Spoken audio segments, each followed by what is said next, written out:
Good morning, everyone. Welcome to, I forgot to do something. Just a second, please. There we go. Much better. Got rid of the echo. Welcome to the Monday morning business meeting where we go over issues, or we are actually apprised by the staff of issues. Sometimes decisions are made, particularly at the top of the agenda is going to be HR.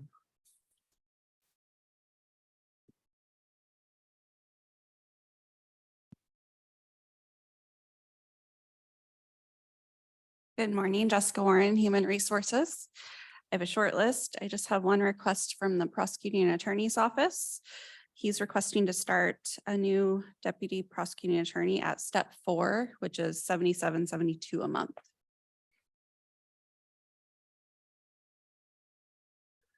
At this point, we always ask, are there any guarantees? How many convict? No, I'm only teasing. Oh, I don't have a problem with that. I don't have any issue. It's within the budget. I mean, we've talked about it in workshop before, so I'm okay to go forward with it too. All right. I will admit, though, it is nice to see the prosecutor here. Nice to see you, Mark. That's my only item this morning. And then I have an executive session for performance of an employee. So that'll be a executive session you want? Correct. Okay. We can do that later? Yes. Okay, Thank you. thank you.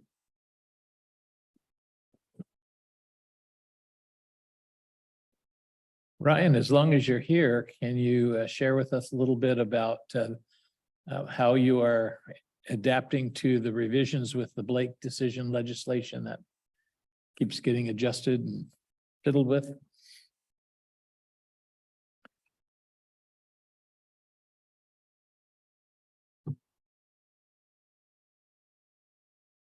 Well, we kind of have a, at least county perspective, the new law effectively takes effect mid-August.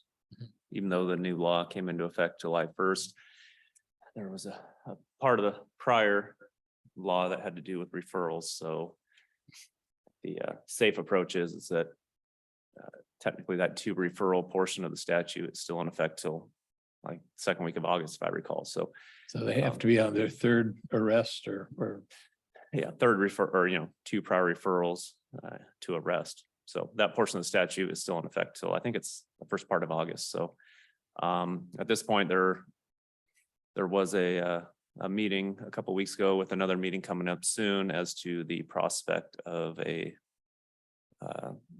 drug court and district court, which had the district court judges, law enforcement, city prosecutors, my office, public defense, Mary Grimm's office, and other people, offender services, present to just start the discussion on whether that's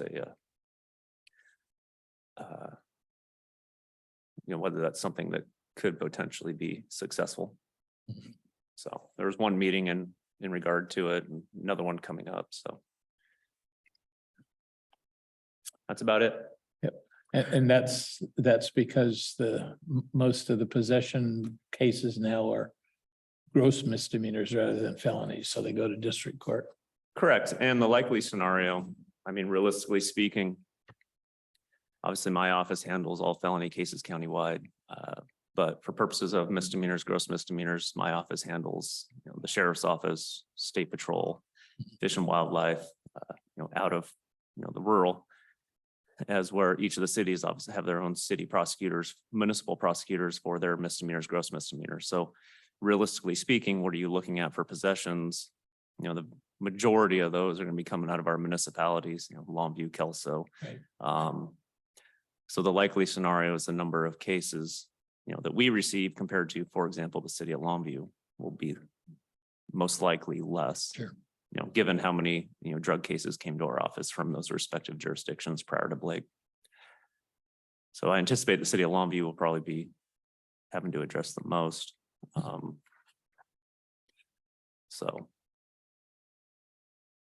But the therapeutic idea in district court, obviously you have each of the city municipal courts, as well as the district court. And so if that is the option, obviously our judges can pick a judge, but for purposes of prosecutor presence, defense presence, there's multiple players in the game as opposed to Superior Court where everything runs through my office. So we have, specific designated individuals who handle the drug court, handle the mental health court, handle diversions. So that'll look a little bit differently just because the workload is shared with other prosecutors, basically. Yeah. So number of referrals, number of cases that we'll receive in district court, I can't even really tell you at this point. So, but we'll probably know by the end of the year on, how many cases we will be receiving from law enforcement. Great. Well, I know that at budget hearings, we're going to be looking at the workloads for the therapeutic courts. To see if they've returned to their old numbers, and I would anticipate they won't. But because the gross misdemeanors will be have to be dealt with in a different session, right? Well, last time I looked at numbers, drug court it wasn't at 100, but it was, I can't remember, I'm gonna say between 80 and 90, which is not the highest that it had been, but significantly higher than when Blake happened, when I think we got down to like 15. Right. Mental health court, I believe the last number I saw, which was a couple weeks ago, I think it was 42, which forever that program was kind of at 12 to 15. So it's grown quite a bit. So going off historic numbers for mental health court, there's a significant amount of more participants than what there was 3 years ago. And drug court, minus a period of time, where it spiked up to over 100, it's at pre-pandemic levels for number of participants. Great. Thank you. I appreciate the update. Just want to remind the public, if they have questions, raise your hand and we'll try to tackle them. You can do that essentially at any time. And but I also have a question for Ryan. The municipalities are the ones that are going to pick up the misdemeanors, or they're going to make the arrests for drugs. Within their boundaries, yes. Within their boundaries. And then, but in order for them to go into drug court, they've got to go through your office, right? That's part of the discussion. You're talking about, for example, if there's a district court, therapeutic court that's created. Right. I don't think we would have to do that, no. Okay. And that's part of the discussion. Okay. Because previous to this, drug court was only applicable to those charged with a felony. Felony, right. And that all felonies went through his office. And at that time, it went through you anyhow. Right. Yeah, so anything felony related comes through us. Now in district court, obviously a district court, drug court, therapeutic court, you have each of the municipal cases as well as county cases. So I think we'd be able to keep those within the respective jurisdiction's cause number, but that's just something else that needs to be discussed. Drug court. Realistically, I have no desire to inherit a bunch of cases that I don't need to inherit. Drug court falls under Superior Court. Is that not right? What's that, sorry? A drug court falls under Superior Court. Drug court? Yeah. Currently, yes. Yeah. But if there was a therapeutic court in district court, it would be in district court. Now, obviously,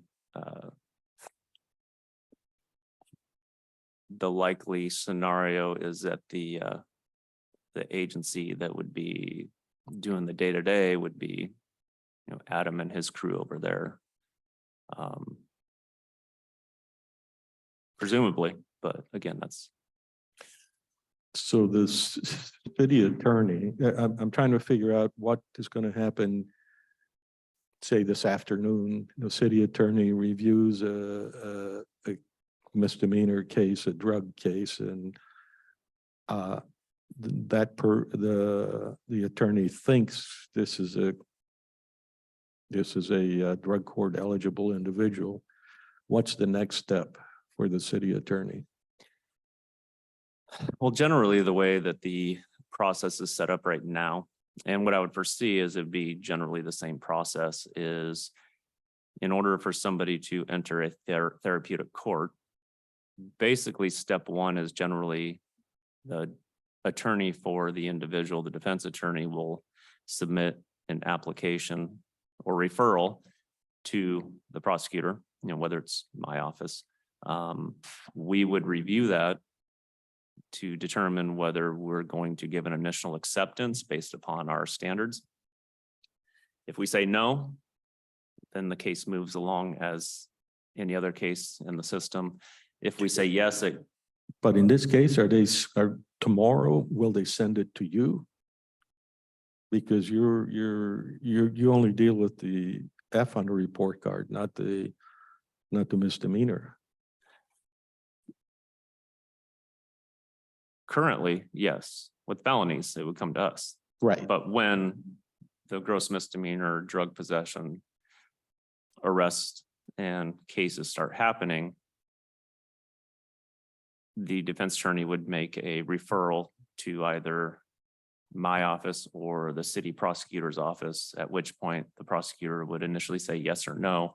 And then it would go to the therapeutic team to do a fuller evaluation and further review before somebody opts into therapeutic court. Clear as mud. So one of your initial questions is at the local level, as somebody's been apprehended and they've gathered evidence, prosecutor has to determine if there's a felon, if it's serious enough for a felony. And then if it is, then they refer it to you, right? Well, law enforcement refers us cases, whether it's felony or gross misdemeanor. In district court for misdemeanor, gross misdemeanors, our law enforcement directly file. Right. At which point then we're notified there's a new case. In superior court for felonies, if they arrest somebody based upon probable cause, the next court day they have a first appearance. For felony purposes, we then have 72 hours to make a charging decision, or not charge, and send them back for further investigation. But in district court, for all of our local law enforcement agencies, they directly file themselves with the court. So we obviously receive misdemeanor, gross misdemeanor investigations that we review called back charges, then make a charging decision. But the vast majority are directly filed by law enforcement, like your assault 4, your disorderly conduct, DUIs, theft 3s. So what I would anticipate is the district court therapeutics would kind of be the same deal, where the defense attorney would submit a referral. It would be reviewed by my office and therapeutics.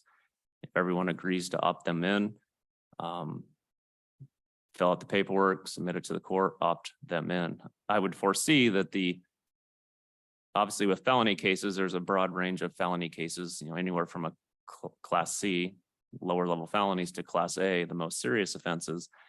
So in superior court, for drug court, mental health court, we have standards of things that we would consider or not consider. In district court, the likely scenario is if somebody gets a drug possession, I can't imagine there's going to be a lot of people that will be turned away from the opportunity to do drug court if they want to.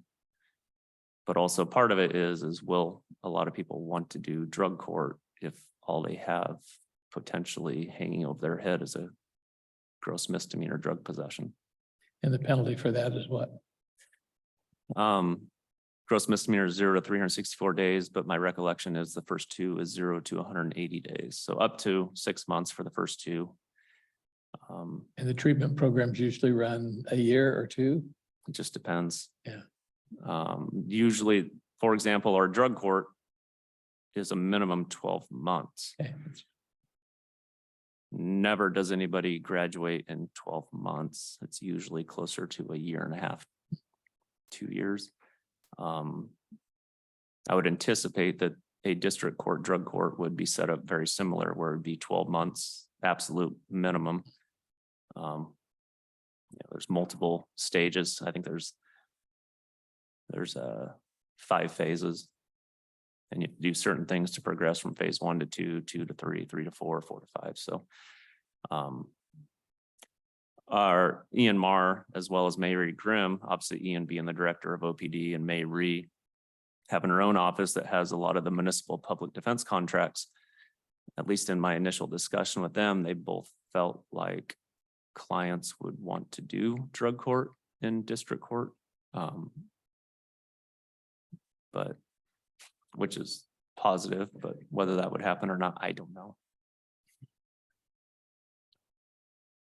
It is, so there's still details that need to be worked out. Yeah, there's only been one meeting discussion during a lunch hour a couple of weeks ago. You know what I'd like to see, and I don't know if burdening you with that question is fair, but I understand things with kind of like an org chart, a flow chart of sorts, or a bubble chart. Here is drug court, and there are arrows that point to you how you get into drug court from different entities. I think it's useful to have something pictorial like that for us to be able to hand out or to see ourselves. Pretty sure that's on the drug court pamphlet. I can get you one. I beg your pardon? I'm pretty sure that's on the drug court pamphlet. I can get you one. Okay, thank you. Good. Thanks. I appreciate you being willing to undergo the questioning on an unscheduled event. So appreciate it. So thank you. That looks like it. Ooh, Ryan. Anything else? Yeah, but for Kathy.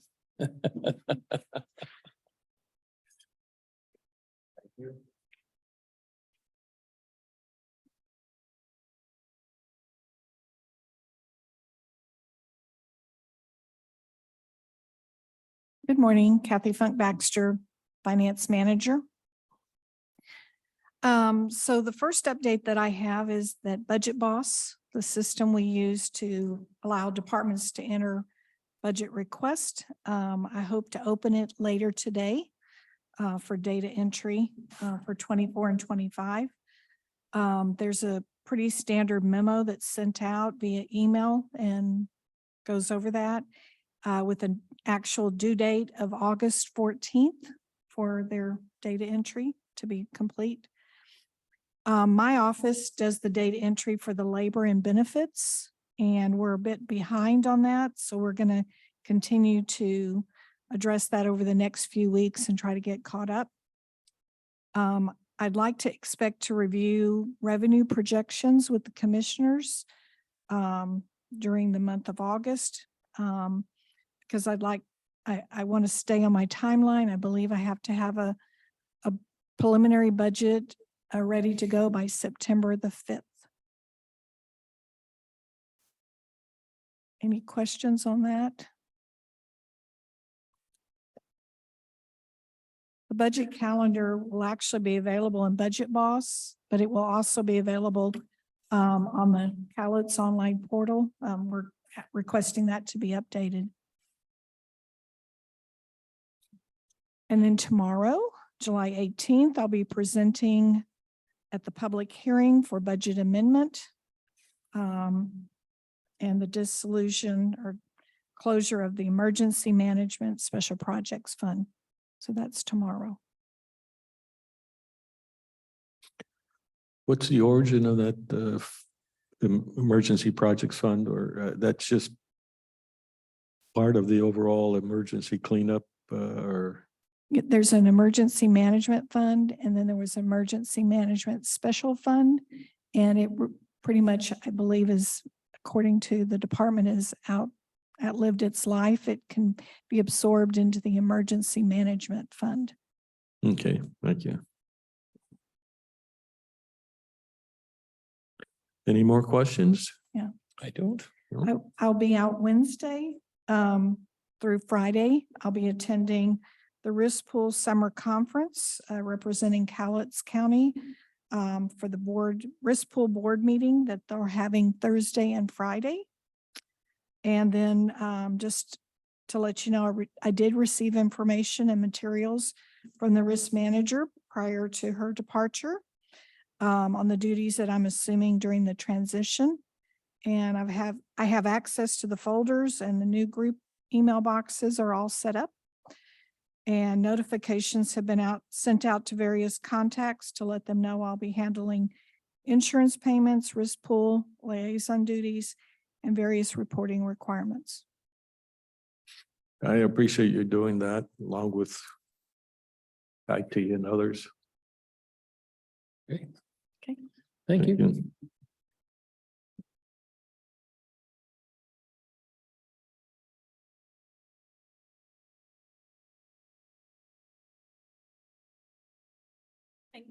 Morning.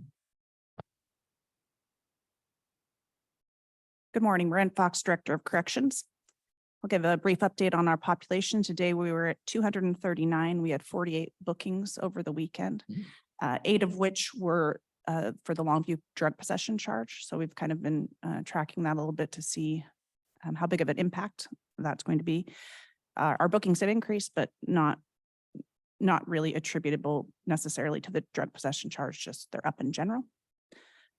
We are continuing to struggle with getting applicants for hiring. We have 5 positions open right now and 1 officer off on military leave as well.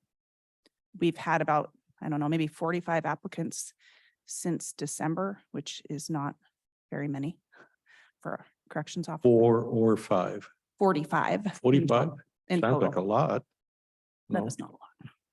We're maybe Because- getting one or 2 a week, which is not very many. Oh, There's a lot of steps to the process, and by the time you get through it, you have to have a large pool to get an applicant typically that's going to be of successful. the 45, then they typically don't have the credentials you're looking for. Right, we start with a interview just to kind of get them interested. Then they have to fill out a pretty extensive background packet, polygraph, psychological evaluation, physical agility tests, and a actual physical at a doctor. So of the 45, how many have gone through to get the polygraph? I'd have to look. I could get back to you. Not that many. A lot of times Captain Connors deals with the hiring, and he reaches out immediately to try to get them in the door for an interview. And a lot of times we're just getting no shows on interviews even. So, or no callback. And is it a majority of no-shows, or does Captain Connors talk to them and say, this doesn't look good to me? We do a face-to-face interview with everybody if we can get them in the door. So we don't eliminate based on that. But we were, for years, we'd send out the background packet, but that was, instead of doing an interview, we would do that first, but we weren't getting very many back. So we were just trying to flip it and try to get them in the door to see if that helps. So Larch Mountain, I believe that's been discussed. Larch is closing. Captain Connors has a meeting with them this week to try to get our information to them. We did have an applicant today that is a Larch Mountain employee. Those are helpful because they can be, they don't have to go to the full academy. We can just send them to a two-week equivalency. But we are competing with Clark County. Clark has a significant number of openings at their jail. I believe they have 40 plus, and they have a 20, I think it's a $25,000 signing bonus for laterals. And 8 to 10,000. Is there an age limit? For Right. these? And 8 to 10,000 for just new hires off the street. So, that our proximity to them and those numbers aren't going to work in our favor, but we're going to give it a try. But we're not offering those kind of bonuses, right? Oh, we are not. No. Yeah. Is that something you may be requesting this budget season? We have negotiations. The CBA for the corrections officers expires this year, so we'll start in negotiations with them in the fall, and that may be part of the discussion. That doesn't solve the problem today, though, does it? No, These are very tough times for that. right. You're also getting retirees, aren't you? I mean, you on your staff, there's some folks retiring. Do you Yes. have a sense of how many and how soon? We have a sergeant that is intending to retire this end of this year. Right. Sergeant Belcher. He's been longest term employee we have. He's intending to retire. He hasn't given a specific date. Could be as soon as September. And we probably have two that could go in the next couple of years. We don't have any like sometimes the police agencies have like 5 going, but we do have, we have some people that have been there a long time, and we will see some retirements in the next 5 to 8 years, not as many up in the next 2. And do you face some of your staff thinking that maybe they ought to move to Clark because they want the sign-in bonus? Clark's been offering that for over a year, and we haven't lost anyone to Clark. That's good. May to not be hear. worth it. It's a much different environment. It would be, I think it's a pretty tough facility to work at. It's what? It's a tough facility to Yeah. work at. It's a much different environment, We should be recruiting from them, huh? right? We try. Other than that, we have their HVAC project going on right now. So they're replacing the HVAC units on top of our building. So we have a very large crane in our parking lot, and that is allegedly going to be completed this week, starting and completing this week, but I'm cautiously pessimistic, but we'll see. Cautiously pessimistic. I did hear today that Larch, somebody sent me a YouTube link. The Larch said they're opening a 70-bed facility in Longview. DOC's, yeah, Where? that's a good question. I'm going to find out. More to come. It was from their spokesman. The Department of Corrections spokesman said they're going to, they said it's a reentry, but a 70-bed facility in Longview for reentry linked to the closure of Larch. So I'm going to reach out to DOC and find out more information. I assume it could be repurposing the use of the work release center, which is right next door to us, or right next door to Courtyard Square. But- That's about a 60, I understood that to be a 60-bed facility. So my thought is perhaps they're going to use that, but I don't know. I'll find out though. Who is Larch? Larch Mountain is a minimum security prison in Clark County. Is it Yakult or something like that? Somewhere out there. Yeah. It's apparently near Larch Mountain. Yeah, yes. It's owned by Clark? And no, it was a state facility. It's a and they shut it prison. down. They announced it was shut down. They're Mhm. shutting it down. And its capacity is I can't remember. It was like It 100. it must be quite it's 100 120? plus employees, so I would assume it to be a larger facility. The spokesman said they had 31 million in repairs to the facility. That was part of their reason. And the prison population is significantly lower than it was, 5 years ago. So they're, And one of the interesting things is I heard more concerns expressed about Larch Mountain shutting down from firefighters mhm. because the Larch Mountain inmates help fight forest fires. They're an important source for fighting, when they break out in the local area. And I'm wondering if the Longview facility maybe is what they plan to do. Yeah, That might be the firefighters. I'm not sure, but I will get some more information. I have some contacts at DOC. So I don't know if it's Monday morning or these things, which I will try and take off right now, but I'm going to try and understand it without those on. So this is a facility that's like a jail, or it is a jail? It's a prison, minimum security prison. Oh, it's a minimum security prison. So they might go from your jail to this minimum security prison. Eventually, when people are sentenced to prison, they go to Shelton where they're classified and then transferred into different facilities based on classification and length of sentence. So they immediately don't really help you. Right. They help the DOC maybe, you said, The inmates, that if the DOC needs to place inmates, they might use that facility. correct. So DOC is shutting that facility down, transferring those inmates into different prisons. And they have a number of officers looking for jobs. So Okay, because they can't absorb, I don't think they can absorb all of those officers into other prisons, nor do they want to travel to Connell or wherever they'd have to go. how large is your DOC population? It's pretty small right now. I think we have So like 4. We're averaging under 10. You're up to 10? Last I We've heard it had- was about We've had up to 4. 10, yeah, but we're Okay, and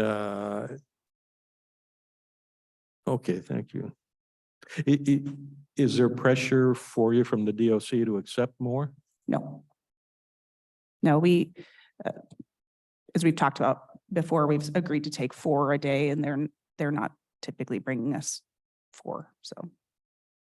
Yeah. And there's been a personnel change in the local office too, so that has changed things. They reduced their units. They had Right. 3 working units, and now they have 2, but that's also because the violator population is significantly lower based on Blake primarily. Hmm. So their Well- numbers are down. The prison numbers are down, violator numbers are down, and their staffing numbers are down as well. And the location you mentioned was not far from your facility? Right? There's an existing DOC work release facility next to Courthouse Square. Probably drive by it, and it's in between Courthouse Square and the office building where Oh, OPD is. oh, So it's in between the two. is that about- empty? Is that building empty right now? No, it's a work release, and it's not just for Cowlitz County inmates. So inmates being released from prisons can finish their sentences at work release facilities across the state. We happen to have a fairly large one. My thought is, and this is just guessing, is that they may be intending to use that for a different purpose based on Larch closure, but I'll find out. And yet drug usage is up. What? But the numbers are down, so the state's not prosecuting, the number of felonies is not being prosecuted. So that's one of the consequences is you don't have as many people going to the state prison because they're not being convicted of felony crimes. Yes, So they've just pushed the problem back out onto the streets. right. So There- with the there- drug possession is now a misdemeanor, so those will never go to prison. Those will all be the responsibility of the counties across the state now with that change. But that was a lawsuit, not a law. Although Blake decision was a lawsuit, not, the fix is a law. but- financial considerations being what they are, that's the good side because your population is going up, but more of them are going to be funded by the agreement with the cities. Correct. Yeah. Because they do the gross misdemeanors. Yeah, ultimately, the Yeah. impact is to the cities. There's something really strange because you've got pretty clear opinion in the street about crime. And we think crime is up, but our jail population is down, and there's a problem there. Well, I hope Superior Court's paying attention. we're accepting all the bookings, but Yeah. they don't bring them to us. Mhm. But again, I mean, we've discussed with misdemeanors, they're mostly getting out the next day. So even as our bookings increase, our population isn't increasing as much because we're getting so many misdemeanors that don't stay in jail. All right, All right, thank you. we're good. Thanks. Thank you.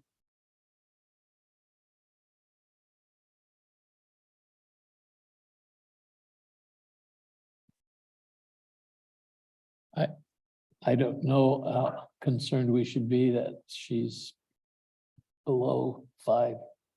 She has 5 open vacancies. And the numbers are increasing. Yeah,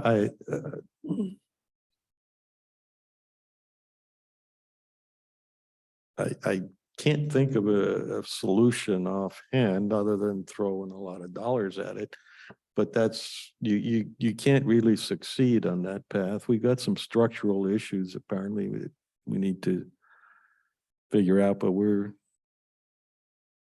we are certainly competing against Clark. There is such a lag time in offering a position to somebody before they can actually start helping us. The sooner we can get some kind of relief, the better from at least I would like to see if there's some way we can maybe intervene ahead of time.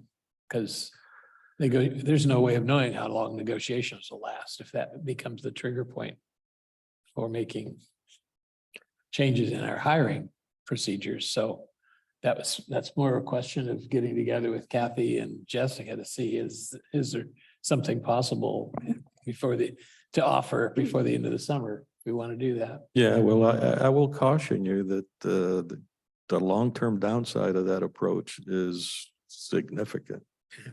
So, We did talk to Yield about that, and but typically they're going to want retention money for all the existing officers in order to swap the illnesses. We did discuss that with the board a while back. I think the issue really is that our wage is significantly higher than state target. And so you get people that want to get into the county because it's a good enough wage that you think about working in a jail, the benefits are great. But that's compressed. Our starting is not as big of a draw as it used to be because other industries are paying so much more that does it work to work in the jail $3 more an hour? Maybe not. $10 more an hour? Yeah, maybe. That's good to know. Thanks. Good morning, Commissioners. Kim Hort, IT Director. We too have positions open that have been open for a little while. We're having, like for instance, our developer position's been open for about a year. We are having issues getting qualified applicants. So we do interview and what is the position again? developer, application developer. What kind of background are you looking for in that? We're looking for somebody that can articulate their experience in the technical side. We have a lot of individuals that have like web developing skills, but it's more front facing, and there's a gap in their knowledge of pulling applications together. So we prefer to have a college background, but we also look at experience as well. So we do have like that or qualification.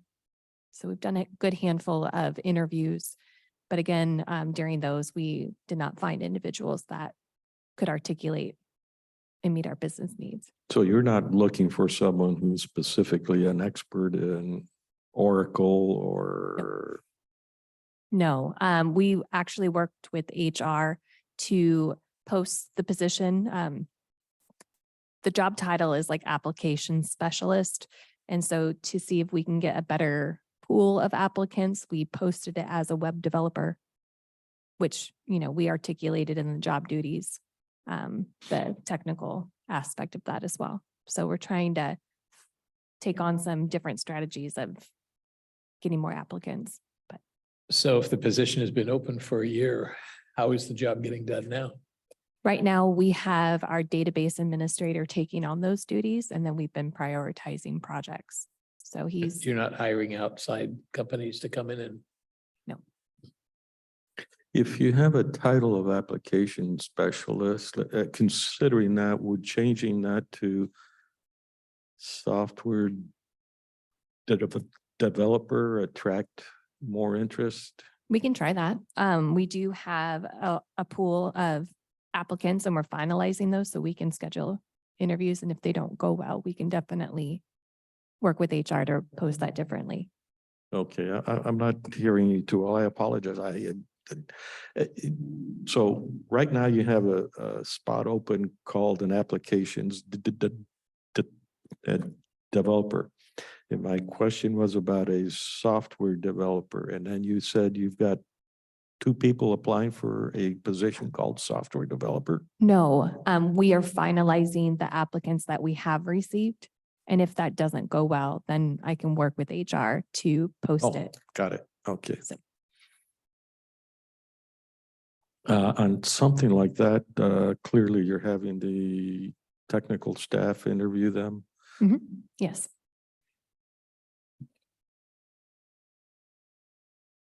We are ready to go live with Teams pretty soon. We're articulating the end user documentation, and the goal is to have that live by the end of the month. I wanted to give a shout out to Jeremiah and Patty. They worked with your staff along with Kathy and the risk manager that has since resigned to go over a way of automating workers' claims so we can provide them with a claim number. And they successfully did that. And I was very impressed with their turnaround time. And then we are applying the licenses to the ESRI contract that you guys approved last week. So there has been an outage this morning as we're applying the new license. But the maps have become stabilized. So I believe you've been able to access those. So thank you for your patience.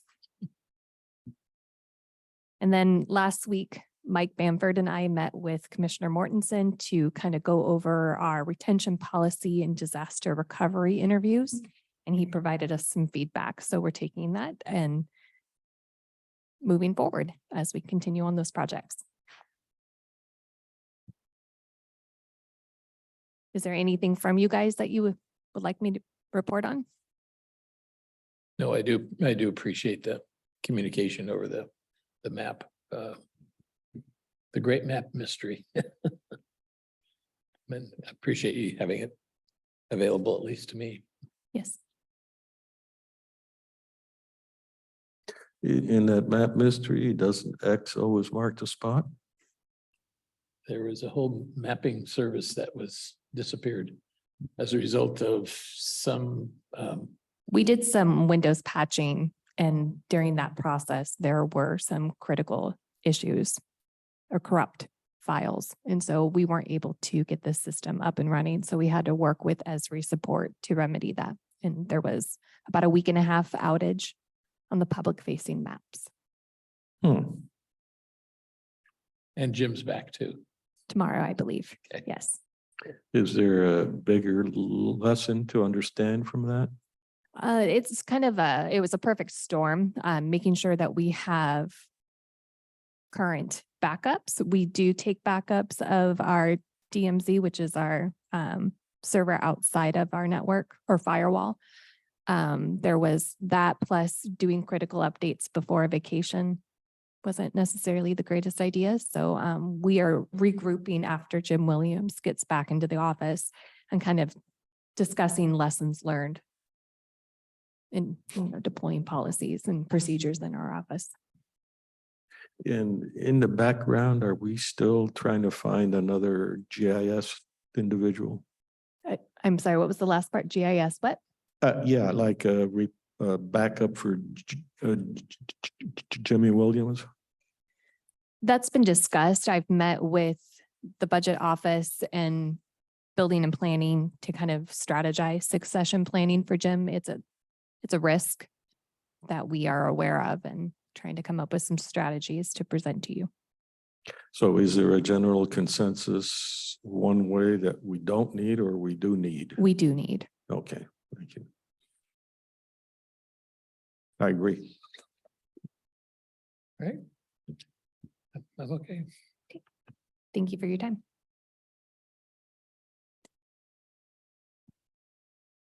We have, do you have any miscellaneous? Dennis? No, I don't think so. So now we go to an executive session. And that was for the performance. And our clerk will tell us that that's RCW 42.30.110, subparagraph 1G. I can read. Half an hour? Ooh, 5 minutes. Better make it 10. Let's do 5, expecting an increment of 5.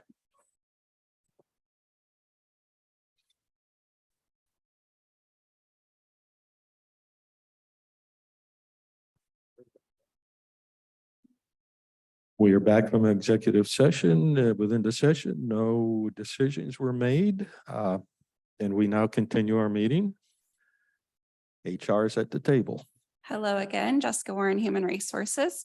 I would like to request approval from the board to hire temporary help in the Office of Administrative Services or Financial Management. I move we approve that request.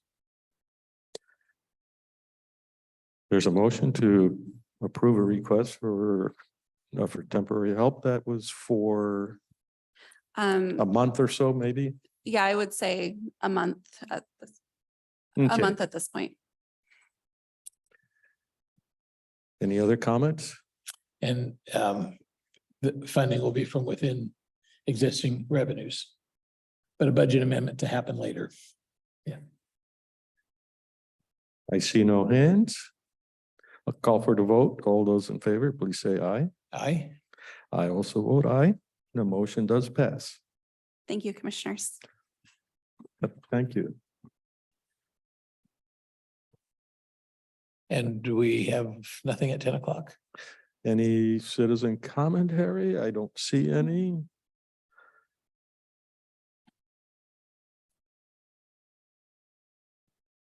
So I can't recall, do we close this meeting and open up the 11 o'clock one? That is correct. Okay. Well, I will close this meeting. This meeting is now closed. We'll pick up in at 11 o'clock.